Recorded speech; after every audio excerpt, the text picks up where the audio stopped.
ফাল্গুনেই চৈত্রের তাপ, গরমে হাঁসফাঁস করতে করতে কাটবে রঙের উৎসব। কলকাতায় 35 ডিগ্রি সেলসিয়াস ও জেলায় জেলায় তাপমাত্রা 38 ডিগ্রি সেলসিয়াস পেরিয়ে যেতে পারে। বৃষ্টির কোনো সম্ভাবনা নেই কলকাতা সহ দক্ষিণবঙ্গে। আজ 8ই মার্চ থেকেই তাপমাত্রা বাড়তে শুরু করবে দক্ষিণবঙ্গে। রাতেও অনুভূত হবে গরম। 10ই মার্চের পর তাপমাত্রা আরও বাড়বে বলে অনুমান আবহাওয়া দপ্তরের। অন্যদিকে উত্তরবঙ্গের নাছোড়বান্দা বৃষ্টি। পার্বত্য জেলাগুলিতে বজ্রবিদ্যুৎ সহ বৃষ্টির সম্ভাবনা বাড়বে।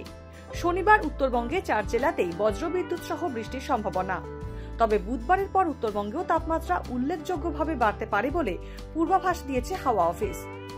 কলকাতায় শেষ পারদ নামার পর্ব, এবার চড়বে পারদ। রাতের তাপমাত্রা 18.2 ডিগ্রি থেকে এক লাফে প্রায় 3 ডিগ্রি বেড়ে 21 ডিগ্রি সেলসিয়াস। গতকাল দিনের সর্বোচ্চ তাপমাত্রা ছিল 28.8 থেকে প্রায় 2 ডিগ্রি বেড়ে 30.6 ডিগ্রি সেলসিয়াস। বাতাসে জলীয় বাষ্পের পরিমাণ বা আপেক্ষিক আর্দ্রতা 28 থেকে 90%।